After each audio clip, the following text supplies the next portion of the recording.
Hello बच्चों, कैसे हैं आप लोग। आज हम पढ़ेंगे ओम का नियम, जो है आपका 12.4, टॉपिक नंबर 12.4 है एनसीईआरटी का।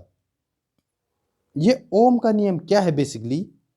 देखो, सबसे पहले तो ये मानो कि इसका नाम ओम ही क्यों है। ठीक है, तो एक जर्मन भौतिक विज्ञानी जॉर्ज साइमन ओम, यानी कि जर्मनी का कोई बंदा था, साइमन ओम, जिसने एक नियम बनाया। तो ओम का नियम, उसको हम उसके नाम पे क्या बोलते हैं, ओम का नियम। इसका मतलब अगर इस नियम को कोई सौरभ बनाता तो ये सौरभ का नियम होता, गौरव बनाता तो गौरव का नियम होता। तो जिसने बनाया उसका नियम, तो ये ओम का नियम, इसके पीछे कोई खास फिजिक्स नहीं है, ये अपन समझ गए। कुल मिला के मैं खाली ये बोलना चाहता हूं कि किसी बंदे ने नियम ढूंढा और उसके नाम पे हमने उसका नाम, नियम क्या बोल दिया, ओम का नियम। ओके, अब देखो उसने ढूंढा क्या, उसने क्या ढूंढा उसने ढूंढा, देखो, एक विद्युत परिपथ में धातु के तार के दो सिरों के बीच विभवांतर उसमें प्रभावित विद्युत धारा के समानुपाती होता है, परंतु तार का ताप समान रहना चाहिए। तार का ताप समान रहना चाहिए, ठीक है, temperature. Okay, one by one आते हैं। सबसे पहले विद्युत परिपथ 12.1 में अपन ऑलरेडी डिस्कस कर चुके हैं कि क्लोज्ड एंड कॉन्टिन्यूअस सर्किट। वही विद्युत परिपथ का मतलब क्या है, क्लोज्ड एंड कॉन्टिन्यूअस सर्किट होना चाहिए, ठीक है जी। धातु का तार, धातु का तार का मतलब मेटल वायर की बात हो रही है, मेटल की बात हो रही है, ठीक है, यहां भी हम समझ गए।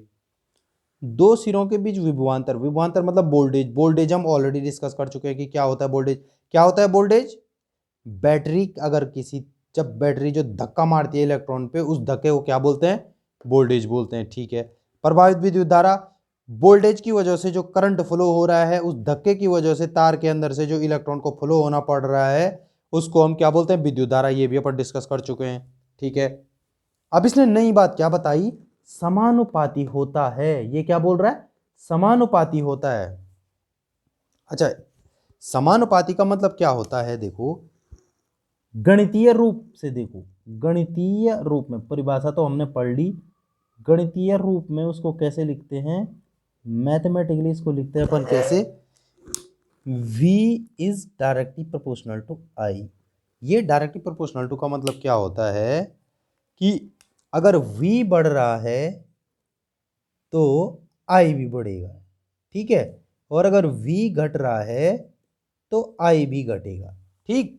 इसका मतलब अगर तुमने वोल्टेज पहले सपोज 10 वोल्ट का लगाया था, और करंट सपोज अगर तुम्हारा 5 एम्पियर था, और अगली बार तुमने अगर वोल्टेज 20 का लगाया, तो तुम्हारा करंट कितना हो जाएगा,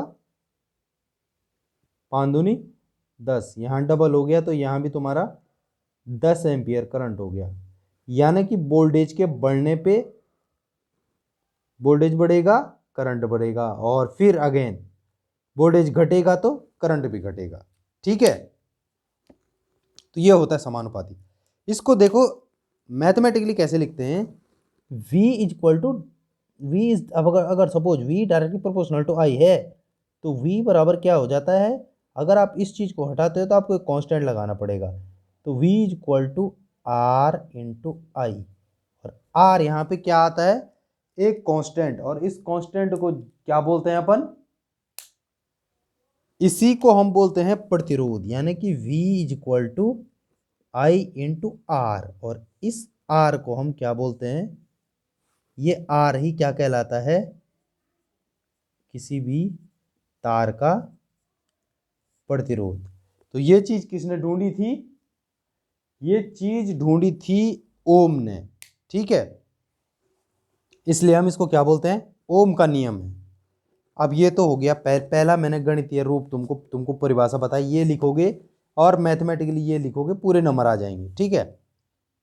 लेकिन फिजिक्स खाली परिभाषा और ये न्यूमेरिकल याद करने का नाम नहीं है, ठीक। आगे बढ़ के हम क्या देखेंगे कि अब बात करते हैं यूनिट की, ठीक है।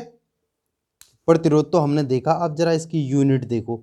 यूनिट मैंने तुम्हें पहले ही बताया कि यार हर बार, क्योंकि जब भी मैं कोई टॉपिक डिस्कस करूंगा तो हम यूनिट की बात करेंगे। यूनिट मैंने तुम्हें पहले बोला है कि यार यूनिट एक बहुत इंपॉर्टेंट चीज़ है। यूनिट इंपॉर्टेंट क्यों है, चलो आज एक कॉन्सेप्ट क्लियर कर देते हैं तुम्हारा यूनिट, क्योंकि हर बार यूनिट आता रहेगा तुम्हारे पास, ठीक। मान लो कि तुम बोलते हो कि सर हम 1 ले आए, ठीक है। अगर तुम बोलते हो कि मैंने एक ले आया, इस चीज का कोई मतलब है?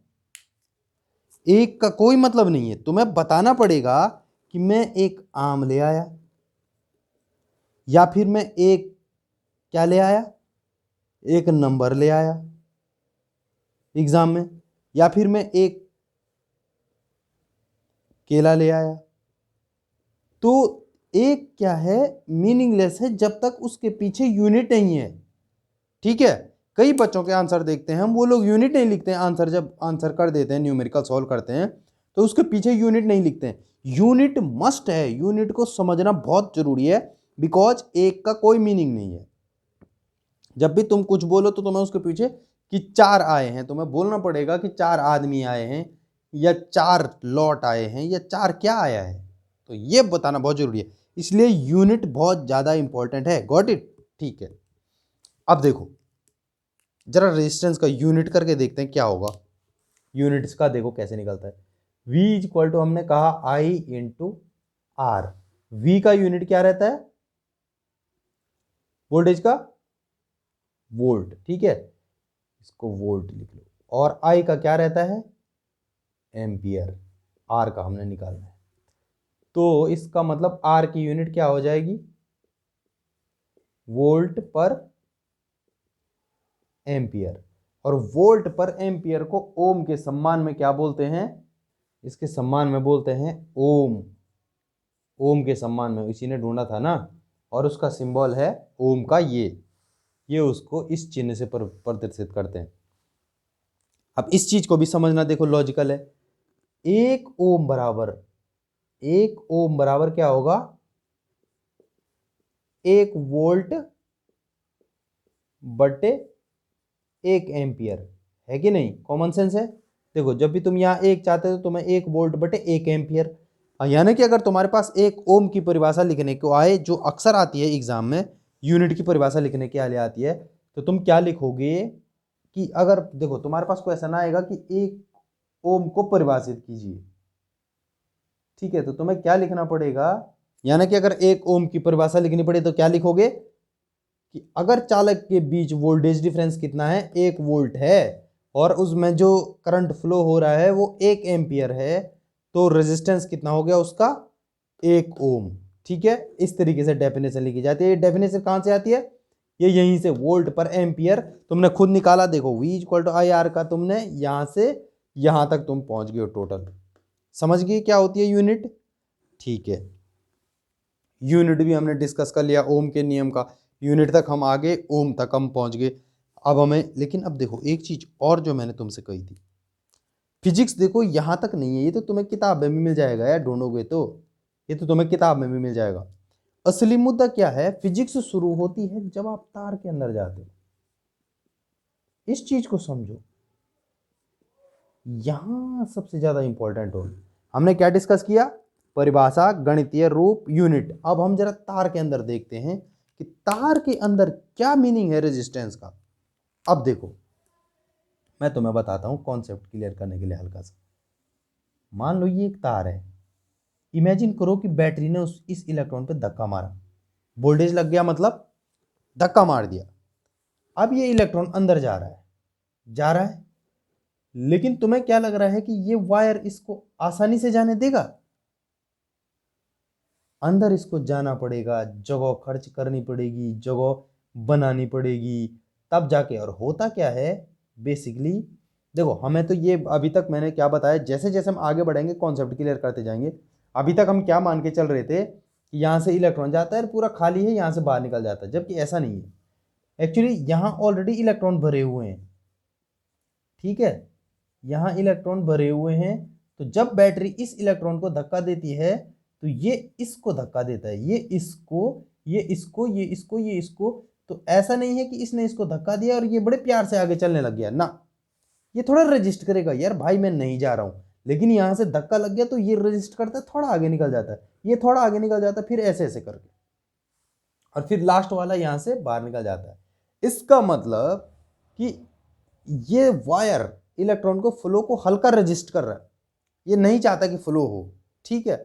और इस प्रॉपर्टी को ही क्या बोलते हैं, प्रतिरोध। तार के अंदर क्या वो मैंने तुम्हें बताया, इसने इसको धक्का मारा तो ये थोड़ा इसको लॉस है, मतलब कुल मिला के लॉस है। ऐसा नहीं कि एकदम फ्री जा रहा है, हालांकि ये बहुत कम होता है, लेकिन इसी को क्या बोलते हैं, प्रतिरोध। अब देखो प्रतिरोध कितना इंपॉर्टेंट है, देखो मैं तुम्हें बताता हूं। मान लो तुम फ्लो ऑफ इलेक्ट्रॉन कंट्रोल करना चाहते हो, मान लो तुम चाहते हो कि तुम्हारा आई कंट्रोल करे, यहाँ थोड़ा कम कम धारा बहे, है कि नहीं, कम बिजली बहे, कि कहीं पे तुम चाहते हो कि यार ये पतला वायर है इसमें कम कम बिजली जाए, तुम चाहते हो कि थोड़ा मोटा है यहाँ मेरे को ज़्यादा इलेक्ट्रॉन चाहिए, यानी कि ज़्यादा बिजली चाहिए, ज़्यादा बिजली चाहिए, तो वोल्टेज तो तुम्हारे घर में फिक्स आता है 220 वोल्ट, है कि नहीं, वोल्टेज तो 220 वोल्ट आता है। मान लो तुम सेल खरीद रहे हो, एक छोटा सा सेल खरीद रहे हो, तो उस पर भी लिखा रहता है भैया ये 1.5 वोल्ट का है, इसका मतलब वोल्टेज के साथ तो तुम छेड़खानी कर नहीं सकते, क्योंकि ये तो फिक्स आ रहा है।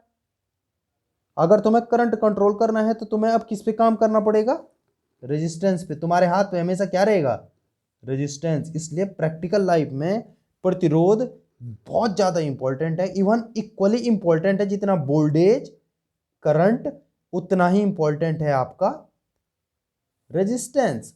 और इनके बीच जिसने रिलेशन ढूंढा वो थे ओम, और उन्होंने क्या रिलेशन ढूंढा, V is equal to I into R. ये उनका फिजिक्स में बहुत बड़ा योगदान है, और ऐसा कहना बिल्कुल भी अतिशयोक्ति नहीं है कि इसकी वजह से ही हम कई सारी चीज़ों को आज बहुत प्रॉपर तरीके से यूज कर पा रहे हैं, और जहां जितना करंट भेजना है उतना करंट भेज पा रहे हैं। ठीक है, तो ये था ओम का नियम। मुझे लगा जितना इम्पोर्टेंट है सारा सारा मैंने टच कर दिया है। इन केस अगर कोई क्वेरी रहती है तो आप कमेंट कीजिए, ठीक है, हम उसमें आएंगे, आपको रिवर्ट करेंगे।